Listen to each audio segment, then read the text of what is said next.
अल्हम्दुलिल्लाह आप देख सकते हैं मिर्चों का सालन बिल्कुल रेडी है। बिस्मिल्लाहिर्रहमानिर्रहीम, अस्सलाम वालेकुम। आज मैं बना रहा हूँ मिर्चों का सालन, खट्टी मिर्चों का सालन या हैदराबादी मिर्चों का सालन। तो मिर्चों के सालन के लिए मुझे जिन चीज़ों की ज़रूरत है, मेरे पास बड़ी वाली मिर्ची है, ये तकरीबन है 300 ग्राम। 2 अदद प्याज है मेरे पास और 2 अदद टमेटोज हैं। इन दोनों की मैं प्यूरी बना लूंगा। और थोड़ा सा चाहिए कड़ी पत्ता। इसके अलावा 1 टेबल स्पून अदरक लहसुन का पेस्ट और 1 टेबल स्पून मुझे चाहिएगा इमली का पल्प। और इसके लिए जो मिसाले चाहिए, पंचपूरन जैसे कलौंजी, मेथी दाना, राई, सौंफ, ये सारी 4-5 चीजें मिला के तकरीबन मुझे चाहिए तकरीबन 1 टेबल स्पून, जिसको हम पंचपूरन बोलते हैं ना, उन सबको मिला के 1 टेबल स्पून चाहिए। और जो दूसरे नॉर्मल मसाले चाहिए तकरीबन 1 टीस्पून नमक, ½ टीस्पून चिली फ्लेक्स और ½ टीस्पून चिली पाउडर और थोड़ी सी हल्दी, ½ टीस्पून से थोड़ी सी कम, और 1 टीस्पून चाहिए कुटी हुई धनिया। बस मिर्चों के सालन के लिए ये चीजें चाहिए। ये जो मिर्चें हैं इसको अच्छी तरह धो के इसको एक साइड पे अपने कट लगा लेना है और इसको फिर हम लोग फ्राई कर लेंगे। और आगे का जो प्रोसेस है वो मैं आपको दिखाता हूँ। बिस्मिल्लाहिर्रहमानिर्रहीम। तो अभी शुरू करते हैं बनाना मिर्चों का सालन। मैंने तकरीबन 3 टेबल स्पून घी गर्म कर लिया है। तो सबसे पहले इसमें शामिल करूंगा कड़ी पत्ता, कोई 7 से 8 कड़ी पत्ता। और इसके बाद ये जो पंचपूरन है, ये वाले मसाले हैं जैसे कलौंजी, मेथी दाना, राई, सौंफ,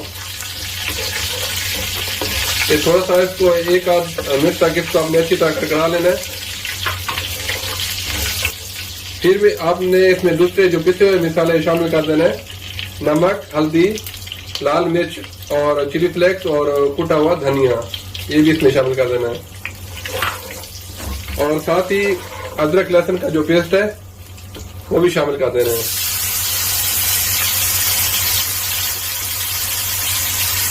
और साथ ही थोड़ा सा पानी शामिल कर देना है ताकि मसाला जले नहीं।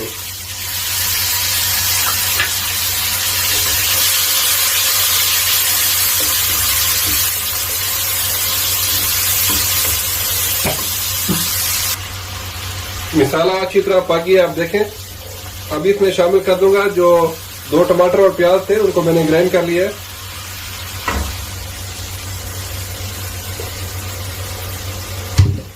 अभी मैं इसको अच्छी तरह पकाऊंगा।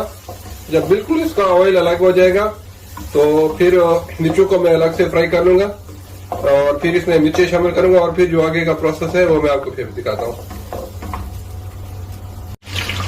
तो इस तरीके से आप लोगों ने मिर्ची को डीप फ्राई कर लेना है, अच्छा, जब तक अच्छी तरह ब्राउन हो जाए। लेकिन एक साइड के ऊपर आपने कट लाजमी लगाना है ताकि ये अच्छी तरह पके। और जैसे ही मसाला रेडी हो जाएगा तो इन मिर्चों को मैं मसाले में शामिल कर दूंगा। मिर्चें अच्छी तरह फ्राई हो गई, अभी इसको मैं निकाल लूंगा। और दूसरी तरफ से मसाला भी रेडी है, तो अभी इसको मैं मसाले के साथ मिक्स कर दूंगा। अल्हम्दुलिल्लाह मसाला अच्छी तरह तैयार हो गया है। तो अभी मैं इसमें शामिल कर देता हूँ जो मिर्ची को मैंने फ्राई किया था इसमें, और साथ ही इमली का जो पल्प है तकरीबन 1 टेबल स्पून,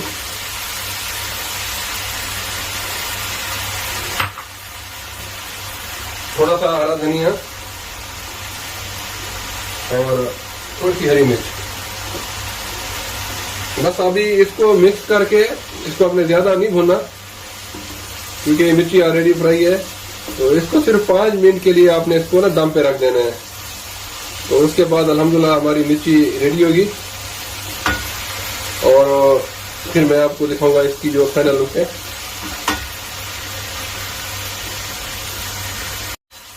अल्हम्दुलिल्लाह मसाला अच्छी तरह तैयार हो गया है। तो अभी मैं इसमें शामिल कर देता हूँ जो मिर्ची को मैंने फ्राई किया था इसमें,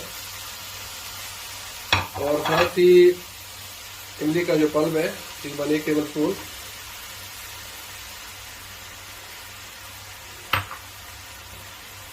थोड़ा सा हरा धनिया और थोड़ी सी हरी मिर्च। बस अभी इसको मिक्स करके इसको अपने ज्यादा नहीं भूनना क्योंकि मिर्ची ऑलरेडी फ्राई है।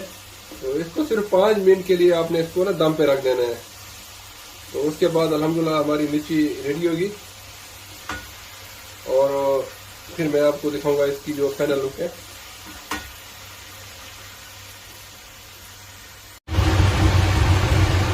अल्हम्दुलिल्लाह आप देख सकते हैं मिर्चों का सालन बिल्कुल रेडी है। ये बहुत मजे का होता है, आप लोग जरूर ट्राई कीजिएगा। इसको चावल के साथ खाएं या रोटी के साथ खाएं। उम्मीद है आज की ये रेसिपी आप लोगों को पसंद आई होगी। अगर पसंद आई है तो प्लीज मेरे चैनल को सब्सक्राइब कर दीजिएगा। इंशाल्लाह जल्द मिलूंगा एक नई रेसिपी के साथ। तब तक के लिए खुदा हाफिज।